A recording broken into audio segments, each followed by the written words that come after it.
नमस्कार, मैं एक बार फिर से हाजिर हूँ एक और डिटेल्ड आईपीओ एनालिसिस की वीडियो के साथ, जिसमें आज हम बात करेंगे आकार मेडिकल टेक्नोलॉजीज लिमिटेड इस अपकमिंग एसएमई आईपीओ के बारे में। तो सबसे पहले मैं आपको बता दूं कि इस वीडियो में मैं कवर क्या क्या करूंगा। सबसे पहले हम देखेंगे कि ये कंपनी करती क्या है, फिर आईपीओ के पैसों को कंपनी यूज कहाँ करेगी, फिर हम देखेंगे कि फाइनेंशियल्स में प्रॉफिट का ग्रोथ कितना है, रेवेन्यू का ग्रोथ कितना है और उसके रीजंस क्या क्या है कि ग्रोथ क्यों आ रहा है। फिर कंपनी के ऊपर डेट कितना है, कंपनी का कैश फ्लो कैसा चल रहा है, उसके बाद कंपनी के रिस्क फैक्टर्स क्या क्या हैं, साथ ही साथ आईपीओ अंडर वैल्यूड है या ओवर वैल्यूड, जीएमपी क्या चल रहा है और लिस्टिंग इन देखने के कितने चांसेस है।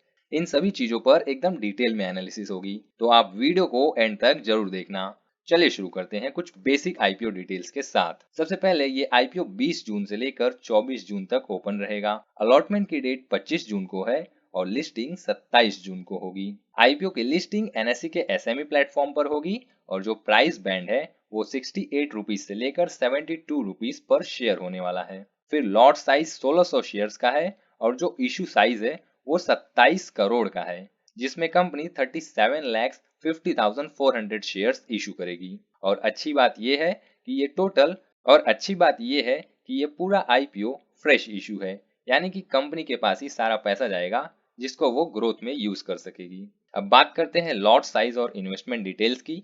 तो अगर आप एक रिटेल कैटेगरी के थ्रू अप्लाई करोगे तो आपको मिनिमम और मैक्सिमम एक लॉट अप्लाई करने का मौका मिलेगा, जिसमें आपको 1,15,200 रुपीज पे करना होगा। वहीं अगर आप एक एचएनआई कैटेगरी के थ्रू अप्लाई करोगे तो आपको मिनिमम 2 लॉट्स के लिए अप्लाई करना होगा, जिसमें आपके 2,30,400 रुपीज लगेंगे। अब बात करते हैं कि आईपीओ से जो पैसे आएंगे उसको ये कंपनी यूज कहां पर करेगी। तो देखो, 27 करोड़ का टोटल आईपीओ है, जिसमें से ऑलमोस्ट 21 करोड़ कंपनी अपने डेली ऑपरेशंस और इन्वेंट्री फंडिंग के लिए यूज करेगी और इसी को वर्किंग कैपिटल कहा जाता है, और बाकी का पैसा जनरल पर्पसेस में यूज होगा। अब बात करते हैं कंपनी के बारे में। तो देखो, कंपनी 2013 में रजिस्टर हुई थी और इसके फाउंडर है मिस्टर दिलीप मेसवानी, जिनका एस्थेटिक इंडस्ट्री में 25 ईयर्स से भी ज्यादा एक्सपीरियंस है। अब देखते हैं कि कंपनी करती क्या है। तो देखो, कंपनी एक एस्थेटिक मेडिकल कंपनी है जो कॉस्मेटिक डर्माटोलॉजी प्रोडक्ट्स और डिवाइसेस बनाती है, साथ ही साथ उन्हें डिस्ट्रीब्यूट भी करती है पूरे इंडिया में।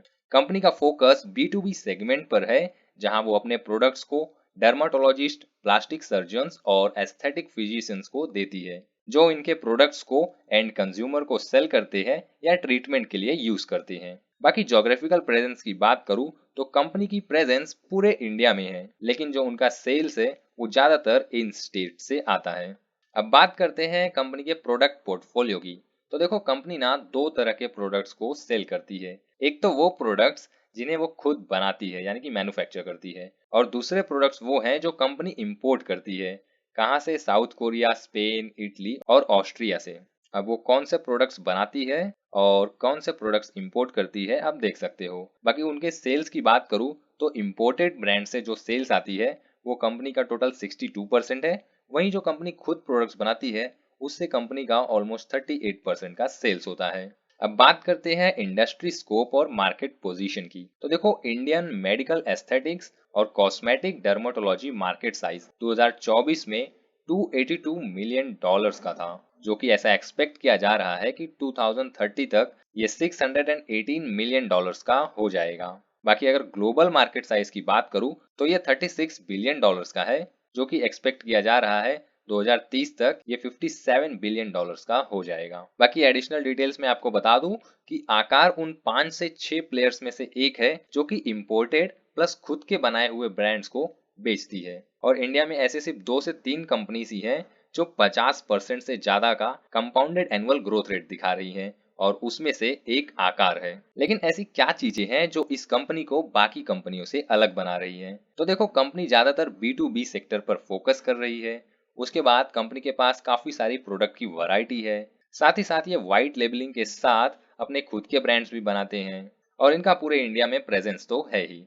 अब नजर डालते हैं कंपनी के फाइनेंशियल परफॉर्मेंस पर। तो देखो, पिछले 3 साल में कंपनी का जो रेवेन्यू है वो लगातार बढ़ रहा है और जो प्रॉफिट है वो भी लगातार बढ़ रहा है। मैं अगर सिर्फ एक साल की बात करूं तो कंपनी ने एक साल के अंदर रेवेन्यू में 33% का ग्रोथ दिखाया है और जो प्रॉफिट का ग्रोथ है वो 110% का है। एसेट्स की बात करूं तो पिछले 3 सालों के अंदर एसेट्स 23 करोड़ से 51 करोड़ के हो गए हैं और नेटवर्थ भी 9 करोड़ से लेकर 23 करोड़ तक पहुंच गया है।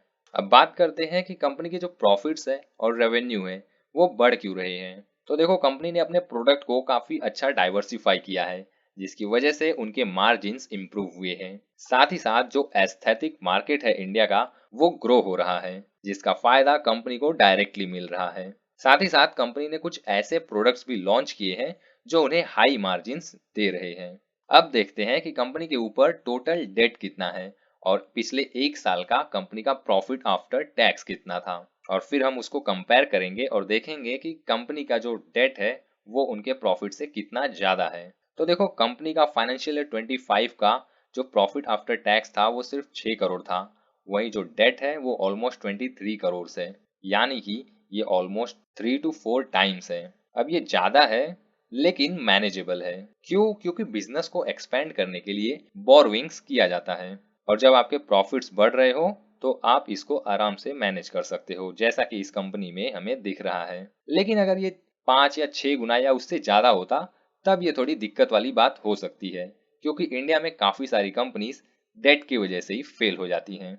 अब देखते हैं कि कंपनी का जो cash flow from operating activities है वो कैसा है। आइडियली तो ये दोनों साथ में चलने चाहिए, लेकिन यहाँ पर वो हो नहीं रहा है। कंपनी का जो फाइनेंशियल ईयर 25 का प्रॉफिट आफ्टर टैक्स है वो 6 करोड़ का है, वहीं जो सीएफओ है वो -5 करोड़ का है। अब इसका मतलब क्या है? तो देखो, कंपनी बुक्स में तो प्रॉफिट दिखा रही है लेकिन उसका कैश फ्लो नेगेटिव है। इसको आप ऐसे समझो कि कंपनी का रेवेन्यू यानी सेल्स तो बढ़ रहा है, लेकिन जो उसका कैश कलेक्शन है वो नहीं हो पा रहा है। या तो कंपनी ने क्रेडिट सेल किया है जिसकी वजह से उनको अभी तक पैसे नहीं मिले हैं, या फिर जो उनके रिसीवेबल्स थे वो पैसे जो आने वाले थे वो अभी तक नहीं आए हैं, या फिर उसमें डिले हो गया है। तो फ्यूचर में हमें ये देखना होगा कि जो सीएफओ है वो पैट के आसपास आता है या फिर वो कंटिन्यूअसली नेगेटिव रहता है। इस पर आपको अपनी नजर बनाकर रखनी है, क्योंकि यही कंपनी का फ्यूचर डिसाइड करेगा। अब बात करते हैं कंपनी का नेट प्रॉफिट मार्जिन कैसा है। तो देखो, पहले तो कंपनी का जो नेट प्रॉफिट मार्जिन था वो ऑलमोस्ट 6% था, लेकिन अब वो बढ़कर ऑलमोस्ट 10% पहुंच गया है, जो कि अच्छी चीज है।